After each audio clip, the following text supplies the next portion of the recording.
این لحظات برنامه هم مهماندار هستیم و مهمان ما هم آقای وحیدالله کاروان استاد پاهنتون هستند که صحبت‌های زیبایشان را با رویا امروز شریک می‌سازند. ببینیم که روی کدام مسائل بیشتر می‌خواین صحبت بکنن. این که موضوعشان چه هست رویا برنامه بگید. بله رستم جان، استاد محترم، استاد پاهنتون وحیدالله کاروان همراه ما هستن. در ارتباط به اهمیت مطالعه می‌خوایم صحبت‌های خوبشون رو داشته باشیم. این که به عنوان استاد چه گفتنی‌هایی در این راستا دارن. همین لحظه ما میریم به طرف استاد محترم. سلام به شما برسد. صبح شما بخیر. خوش آمدید به صبح زندگی. تشکر. سلام به شما و هم بیننده های تلویزیون اریانا. صبح شما بخیر و صبح هم بیننده ها بخیر. امید صحت و سلامت باشید. شما زنده و سلامت باشین استاد محترم. از اینکه دعوت ما رو پذیرفتین جهان سپاس. و امروز هم می‌خوایم نظر به این که شما تدریس می‌کنین و خودتان استاد هستین، دیدگاه کلیتون در ارتباط به ارزش مطالعه داشته باشیم. بیاین در نخست یک تعریف کلی از مطالعه بر ما داشته باشید.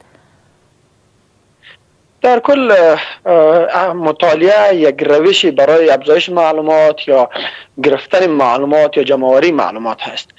ما اگر مطالعه به طور کلی تعریف میکنیم، مطالعه یعنی روندی یادگیری و افزایش معلوماتی خود. در کل برای از اینکه ما چگونه بتانیم این روش را برای خود آسان تر بسازیم، روش های متفاوتی را وجود داره برای مطالعه.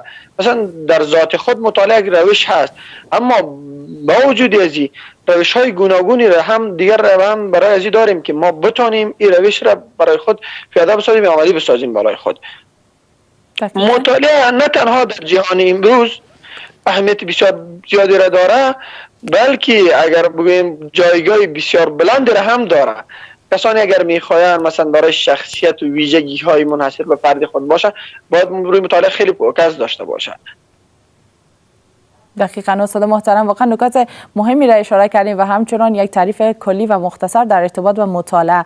استاد بیاین در ارتباط به این موضوع بر ما بیان کنین. در کشوری مثل افغانستان چقدر جوانانش نیاز به این دارن که واقعا علاقه‌مند به مطالعه داشته باشن و چقدر ما نیاز داریم که افراد باسوادتر و بهتر در جامعه ما داشته باشیم؟ در جامعه مثل افغانستان مطالعه نیازی مبرمی هست، به این معنا که ما راهی به جز کتاب نداریم. چون ما اگر میخواهیم از این وضعیت وخیم اقتصادی و جنگی براییم، ما مجبور و مکلف هستیم، بخصوص جوانان و نسل جدید مکلف به ازی است که خود را بسازند. خود ساختن یگانه راهش کتاب و قلم هست. اگر نتانیم خود را بسازیم یا نسل جدید نتانه خود را بسازه، مانند نسل های قبلی درگیر جنگ خود بودن، درگیر فقر و غریبی خود بودن. یگانه راهی در جامعه مانند افغانستان، راهی که ما بتانیم از وضعیت فعلی برای مطالعه است. اما بدبختانه حالا هم ما به او وضعیتی که بودیم هستیم تا هنوز. یعنی ما تا هنوز جوانان و یا نسل جدید ما باید به اندازه‌ای که مطالعه می‌کردن یا راه‌های حل را که می‌سنجیدن تا هنوز نسنجیدن. یعنی جوانای ما تا هنوز مثلا دانمو مشکلات را که ما در نسل‌های قبلی داشتیم تا هنوز هم داریم. یعنی ما اگر بخوایم یا می‌خوایم، اگر جوانان بخواه یا نسل جدید می‌خواه که از این وضعیتی که هست براییم، یعنی نه تنها خانواده ها بلکه جامعه و در کل کشور ما از این وضعیتی که هست برای مجبور و مکلف هستند که کتاب را بخونه، یعنی مطالعه روند مطالعه را بیشتر و بیشتر بکنه. دقیقاً. استاد چی فکر میکنین چرا در این اواخر ما شاهد هستیم که جوانان و کسایی که شاید در گذشته علاقمندی به مطالعه داشتن در این اواخر و قدر علاقمندی از خود نشان نمیدن؟ عوامل عمده که سبب دلسردی مطالعه شده چی است به نظرتان؟ چندین عاملی که باعث از که دلسردی جوانان از مطالعه و کتاب و قلم شده، یکی از عوامل عمده‌اش جنگ و وضعیت فعلی افغانستان هست. یعنی ما در وضعیت جنگی قرار داریم که روی فشار روحی ما خیلی تاثیر داره، روی ذهن ما خیلی تاثیر داره. طبعا جایی که جنگ باشه ذهن آدم آرام نمی باشه. این یک مشکل بسیار بزرگ است. یکی از عوامل دومش این وضعیت حکومتداری در افغانستان است. ما در کل یعنی شایسته سالاری وجود نداره. افرادی که میبینه این شایسته و لایق یک جای یا یک بستی هستن، و میبینه کسی که هیچ لایق شایستگی اونجا نداره او را میره اونجا. یعنی عامل دومش است. عامل سومش هم میتونه فقر و غریبی باشه. یعنی یک کسی نمیتونه به کتاب دسترسی داشته باشه. و عامل دیگرش هم وجود داره، مانند رسانه‌های اجتماعی، گیم‌های آنلاین. این سایرین عامل است. مثلا رسانه‌های اجتماعی به طور جوانان را مصروف ساخته که حتی حتی برای مطالعه وقت نداره. گیم های آنلاین همچنان. ما میگیم حالا این مشکلات را داریم، مثلا فقر را داریم، جنگ را داریم، شرهای روحی و روانی را داریم. بیاین به این شرایط خود را عیار بسازیم. ما نمیتونیم بگیم که ما شرایط مطالعه را نداریم، شرایط استانداردی که وجود داره، مثلا می فضای آرام باشه و میز باشه و چوکی باشه، حالا ما اون شرایط را نداریم. چی باید بکنیم؟ یعنی حداقل با شرایط موجود خود را باید عیار بسازیم. با این جنگی که هست باید خود را عیار بسازیم تا یک تغییر را ایجاد بکنیم. دقیقاً ما شاهد هم هستیم متاسفانه کتاب فروشی ها رو میبینیم که اصلا کسی به طرفشان دور نمیخوره، یک کتاب نمیرن خریداری نمیکنن و واقعا تاسف‌آور است که ما این اوضاع رو میبینیم و ناراحت میشیم که چرا اینقدر علاقه‌مندی به مطالعه و کتاب خواندن در افغانستان اینقدر کم است، در صورتی که در دیگه ممالک اگر میبینیم حتی روزنامه‌ای که به دستشان میرسه خیلی با علاقه‌مندی میخوانن و آگاه میشن از مسائلی که در جامعهشان میگذره. حالا کدام روش‌ها استاد به نظر شما خیلی موثرتر واقع میشه به اینکه علاقه‌مندی جوانان به خصوص کودکان بیای بیشتر شو، به اینکه مطالعه میتونه خیلی تاثیرگذار باشه، کتاب خواندن خیلی میتونه تاثیرگذار باشه؟ کیها بیشتر به نظرتان نقش دارن در این راستا؟ در این راستا که ما چگونه بتونیم پس جوانان را شیفته مطالعه بسازیم یا اطفال را شیفته مطالعه بسازیم؟ در ابتدا خانواده بسیار نقش مهمی را دارند. ما اگر از خود بگویم، مثلا در خانواده ما، برادری بزرگ ما در خانه یک کتابخانه ساخته بود. همون مکانی که در خانواده و یا در خانه وجود داشت، کتابخانه و کتاب و چون سر کار از او با کتاب بود، ما آنمو شیفته و مطالعه شد با همون زمان. حالا اگر ما میخواهیم همچون یک کار بکنیم، حداقل بجای از گیم هایی که وجود داره یا بعضی بازی هایی که وجود داره، تا اونو برای تفریح هست، برای تفریح هم باید باشه. اما در کل در خانواده های یک کتابخانه خردی باید داشته باشیم تا آنمو اطفال ما شیفته کتاب مطالعه شود. در بخش دوم، استادای مکاتب و استادای پانتون ها در کل تشویق و ترغیب بکنه جوانان را برای مطالعه. و یک مشکلی که عمده که در گرچه ما خودم مثلا یک کتابخانه را ایجاد کردیم، برای پهلوی از کتاب فروشی است، هم کتابخانه است. کتابخانه به معنی که جوانان میتونن بیا اونجا مطالعه بکنه، کتاب ببره به طور امانتی و هم بتونن خریداری بکنه. این یک جای ما در ولایت قندوز هم ایجاد کردیم. اما بازم بدبختانه جوانان میایه، اما نه تنها کتاب خریداری نمیکنن، تنها مطالعه نمیکنن، فقط یک سیل و تماشا میکنه پس میره. در این استادا بسیار نقش داره. مثلا از دوران پانتون مکتب، استادای مکتب مکلف هستند که اونها را نه تنها با کتاب های تنها مکتب ترغیب تشویق بکنه، بلکه برای مطالعه بیرونی اونها را باید تشویق بکنه. در بعد از او استادای پانتون ها این محصلین را باید تشویق بکنه، این زمینه را باید ایجاد بکنه برش که محصلین خودشان شیفته کتاب و مطالعه شود.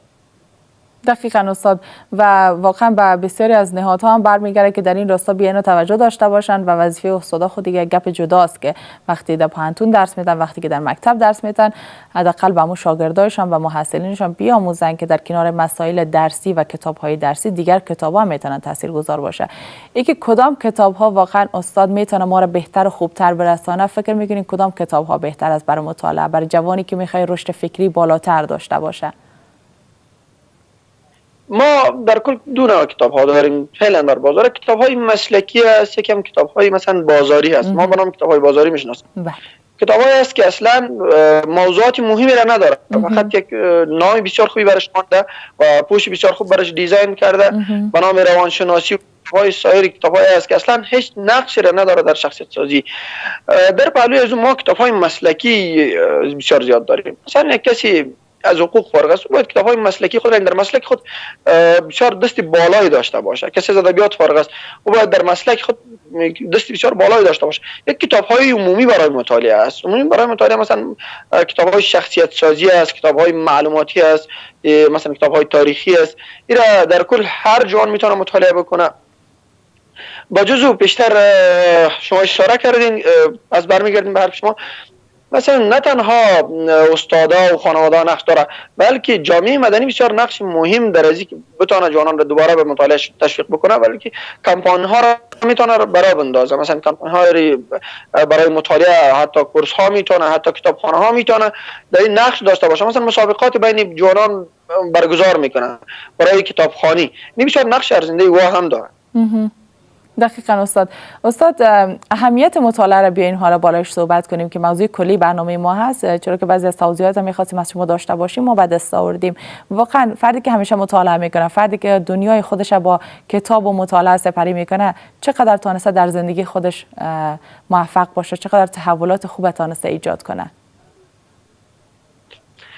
اگر روی اهمیت مطالعه بحث میکنیم بین در ابتدا روی زندگی افرادی که موفق هستند و دنیا اگر بگویم انسان های موفقی در جهان هستند، یکی از عواملی که اونها میگه ما موفق شدیم مطالعه بوده، یعنی بیشترین فوکس از روی مطالعه است. یعنی حتی ما مثلا اگر ما روی زندگی بیل گیتس بحث میکنیم یا سایرین بحث میکنیم، از او اگر بپرسی که دلیل موفقیت چی بوده میگه مطالعه.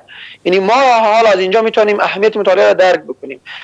ما اگر میخوایم زندگی خوب و نه تنها برای موفقیت، ما اگر میخوایم حتی زندگی فردی خوبی را داشته باشیم، ما مکلف هستیم مطالعه داشته باشیم، چون راههای بیرون رفت از مشکلات را ما باید پیدا بکنیم برای خود، برای خانواده، برای اجتماع، برای کشور خود. یعنی مطالعه بسیار اهمیت زیادی را داره. یعنی از لحاظ اهمیت اگر ما هر چقدر رویش بحث بکنیم هنوز کم هست. مثلا کسی که اگر مطالعه نداشته باشه روی حل مشکلات زندگی، مثلا ما از جمله روانشناسان یا استادان بسیار خوبی از این سریب داریم، اگر ما میخوایم او برای حل مشکلات زندگی بعضی کتابا را نوشته، حالا اگر ما میخوایم من حیث یک فرد در خانواده روی حل مشکلات خانواده کار بکنیم، مجبور هستیم همچون کتاب‌ها را مطالعه بکنیم. یعنی در سایر موارد ما اگر میخوایم مثلا زندگی موفقی را داشته باشیم از لحاظ مسلکی، یعنی مسلک ما اگر حقوق باشه، ما اگر میخوام از لحاظ مسلکی زندگی موفق داشته باشم مجبور مکلف هستم مطالعه باید داشته باشم در مسلک خود. همچنان مثلا شما من حیث یک ژورنالیست یا خبریال اگر میخواین زندگی موفق داشته باشین یا با موفقیت برسین، مجبور هستین در مسلک خود بیشترین مطالعه را داشته باشین. حالا یعنی دلیلی که ما موفق میشیم مطالعه هست. بدون شک. شما زنده سلامت باشین استاد محترم، واقعا نکات خیلی مهم اشاره کردین. ممنونتان. نایفم اگر پیام گفتنی دارین در ارتباط با موضوع ما که اگر سوالی که من نپرسیدم از پیش شما میخوای نظرتون همراه ما شریک بسازین مهربانی. در کل پیام ما برای تمام جوانان، نسل جوان، نه تنها جوان ها بلکه به تمام افرادی افغانستان یا تمام اتباع افغانستانی است که اگر میتونه روزانه تا 40 ورق باید مطالعه بکنه.